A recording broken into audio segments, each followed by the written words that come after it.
ममता के बदनाम police volunteer Sanjay Roy भी था पुलिस वॉलंटियर। कितना कमाते हैं ये लोग रोज पैसा, और क्या इनकी भर्ती ममता बनर्जी के मुख्यमंत्री बनने के बाद शुरू हुई? क्या है पूरी खबर, आपको इस रिपोर्ट के जरिए समझाते हैं। नमस्ते, मेरा नाम श्रुति है और अपना उत्तर प्रदेश न्यूज के डिजिटल प्लेटफॉर्म पर आपका स्वागत है। कोलकाता के आरजीकर मेडिकल कॉलेज और अस्पताल में एक महिला डॉक्टर के रेप और मर्डर के बाद पता चला कि अपराधी संजय रॉय खुद कोलकाता में एक सिविक पुलिस वॉलंटियर है, जिसकी न केवल अस्पताल बल्कि आपातकालीन भवन तक भी पहुंच थी। मतलब इमरजेंसी वार्ड में भी वो जा सकता है, जहां घुसकर उसने 31 साल की महिला डॉक्टर को अपना शिकार बनाया। इस घटना के बाद सिविक पुलिस वॉलंटियर की भर्ती प्रक्रिया पर सवाल उठा दिए गए हैं।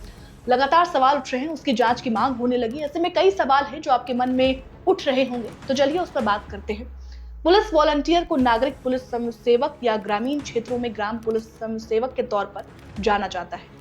ये संविदा कर्मी होते हैं जिन्हें पुलिस सहायता के लिए नियुक्त करती है, खास तौर पर यातायात प्रबंधन और ऐसे अन्य छोटे मोटे कामों में जहां पुलिस कर्मियों की जरूरत नहीं होती है, वहां पर जो है ये रहते हैं। सवाल ये है कि क्या ये भर्ती ममता बनर्जी के मुख्यमंत्री बनने के बाद से शुरू हुई? तो जवाब है हाँ। ममता दीदी की सरकार बनने के बाद ही पुलिस वॉलंटियर की भर्ती शुरू हुई। भर्ती की प्रक्रिया 2011 में ममता बनर्जी सरकार के सत्ता में आने के तुरंत बाद शुरू हुई। 26 सितंबर 2011 को एक सरकारी आदेश में नागरिक पुलिस स्वयंसेवकों की भर्ती के लिए पात्रता मानदंड तय किए गए। इसमें आवेदक को उस पुलिस स्टेशन के अंतर्गत आने वाले क्षेत्र का निवासी होना चाहिए जहां उसे तैनात किया जाएगा। उसकी आयु की अगर बात करें तो उसकी आयु 20 साल से अधिक होनी चाहिए, उसे 10वीं तक पढ़ा होना चाहिए, उसका कोई आपराधिक रिकॉर्ड नहीं होना चाहिए। नागरिक पुलिस की शैक्षणिक योग्यता को बाद में बदलकर जो है 8वीं कक्षा पास कर दिया गया। अच्छा, दूसरा सवाल क्या है? दूसरा सवाल है कि बंगाल में ऐसे कितने सिविक पुलिस वॉलंटियर हैं? देखिए, 2011 में भर्ती के पहले चरण के तुरंत बाद पुलिस ने सरकार को 1.3 लाख नागरिक पुलिस स्वयंसेवकों को नियुक्त करने का प्रस्ताव दिया था।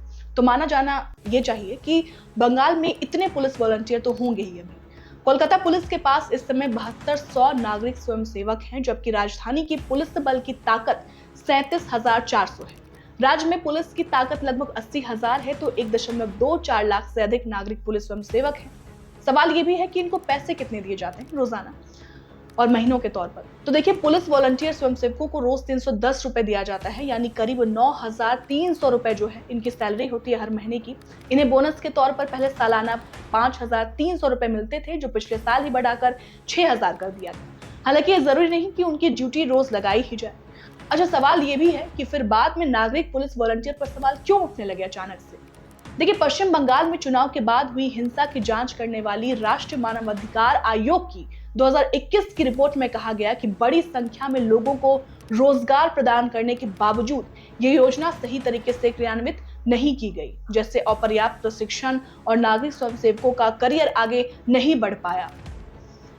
रिपोर्ट में यह भी कहा गया कि बड़ी संख्या में पुलिस थानों में पाए जाने वाले नागरिक स्वयंसेवक स्थानीय स्तर पर लिए गए युवा लड़के होते हैं, जिनकी ना तो नियमित भर्ती की जाती है और ना ही उन्हें नियमित कांस्टेबलों की तरह कोई प्रशिक्षण दिया जाता है। इसलिए वे ना तो प्रभावी होते हैं और ना ही अपराध या कानून व्यवस्था की स्थिति से निपटने में सक्षम होते हैं। भाई, आपने रोजगार दे दिया, लेकिन किसी तरीके का कोई जो उनमें जो है वो इंप्रूवमेंट नहीं हुआ। इन नागरिक स्वयंसेवकों को आमतौर पर सत्तारूढ़ पार्टी का एजेंट माना जाता है। सवाल यह भी है कि इन नागरिक स्वयंसेवकों को पहले ग्रीन पुलिस क्यों कहा जाता था?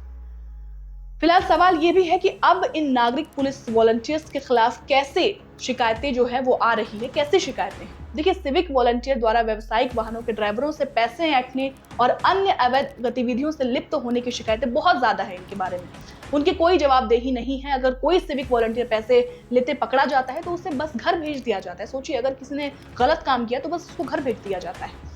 नागरिक पुलिस स्वयंसेवकों द्वारा की गई ज्यादतियों के कई मामले भी सामने आए। सबसे चर्चित मामला आपको याद होगा, फरवरी 2022 में छात्र नेता अनिश खान की अप्राकृतिक मौत का था, जिसमें एक नागरिक पुलिस स्वयंसेवक और एक होमगार्ड को गिरफ्तार किया गया था। हाल ही में आरजीकर मेडिकल कॉलेज की घटना में तो संजय रॉय आरोपी के तौर पर सामने आया ही, जो नागरिक पुलिस वॉलंटियर था, लेकिन वो अपनी हनक किसी पुलिस वाले से ज्यादा दिखाता था। खुद संजय रॉय पर घरेलू हिंसा के आरोप लगे और कार्रवाई तक नहीं हुई।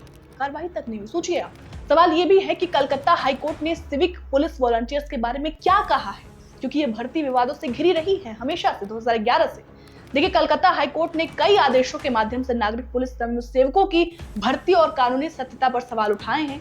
20 मई 2016 को दिए गए आदेश में कलकत्ता उच्च न्यायालय के न्यायमूर्ति संजीव बनर्जी ने कहा कि नागरिक पुलिस स्वयंसेवकों की भर्ती योजना करदाताओं के पैसे की परवाह किए बिना बेरोजगारों को शिकार बनाने के लिए बनाई गई थी। वहीं दूसरी तरफ ममता दीदी का तर्क है कि इससे रोजगार बढ़ेगा, कम पढ़े लिखे जो लोग हैं, जो 8वीं पास लोग हैं, उनको नौकरी मिलेगी। लेकिन दीदी के इस फैसले का विरोध 2011 से ही लगातार हो रहा है। अब तक 24 तक तब से ही लगातार पुलिस वॉलंटियर पर कड़े सवाल खड़े जो है वो हो रहे हैं। और आपने देखा कि संजय रॉय पर भी जो है गंभीर आरोप लगे हैं। संजय रॉय भी जेल के पीछे है, सलाखों के पीछे है। कल भी हमने आपको एक खबर दिखाई थी जिसमें एक पुलिस वॉलंटियर ही था जिसने जो है एक महिला के साथ छेड़छाड़ की, शराब पीकर वो धुत था और फिर महिला के घर में जबरदस्ती घुस गया, जिसके बाद महिला ने शोर मचाया। उसके बाद पुलिस ने उसको गिरफ्तार किया। कुल मिलाकर देखा जाए तो 2011 में जो है ये भर्ती की जो है प्रक्रिया ममता बनर्जी की सरकार की तरफ से शुरू की गई, लेकिन अब तक लगातार इसका विरोध हो रहा है। अब तक इस पर लगातार सवाल खड़े हो रहे हैं। सवाल के दायरों में जो है ये भर्ती, रोजाना इस पर सवाल उठ रहे हैं। लेकिन बड़ा सवाल ये है कि आखिर ममता बनर्जी कोई एक्शन क्यों नहीं लेती है। ममता बनर्जी सब कुछ जान रही है, इतने सालों से देख रही है। 2011 की घटना हमने आपको बताई, 2011 में कितना बड़ा विवाद हो गया था। एक गिरफ्तार भी किया गया था, पुलिस वॉलंटियर गिरफ्तार किया गया था, होमगार्ड गिरफ्तार किया गया था। उसके बाद भी ममता बनर्जी ने जो है कोई एक्शन नहीं लिया। और अब भी जिस तरीके से संजय रॉय को पुलिस ने गिरफ्तार किया है, आपको याद होगा जो शुरुआती समय में जब संजय रॉय से सवाल भी किए जा रहे थे, तब भी वो बार-बार बचता दिख रहा था। जब उसको लगा कि सारे सबूत जो है वो पुलिस के हाथ लग गए हैं, तब जाकर जो है उसने अपना जो अपराध है वो कबूला। और आपको हमने शुरू में बताया कि इतनी इनके पास इतनी हिम्मत होती है, इनको इतना बढ़ावा दिया जाता है कि इनके पास इतनी ताकत है कि भाई ये इमरजेंसी वार्ड तक में जा सकते हैं। ये जो पुलिस वॉलंटियर्स हैं, जो भर्ती 2011 के बाद से शुरू हुई है, जब से ममता दीदी की सरकार आई उसके बाद से शुरू हुई। तो कुल मिलाकर देखा जाए तो अब तक ये जो भर्ती है ये विवादों में रही है। फिलहाल पूरी रिपोर्ट पर आपकी क्या राय है, हमें कमेंट कर जरूर बताइएगा। बहुत बहुत शुक्रिया।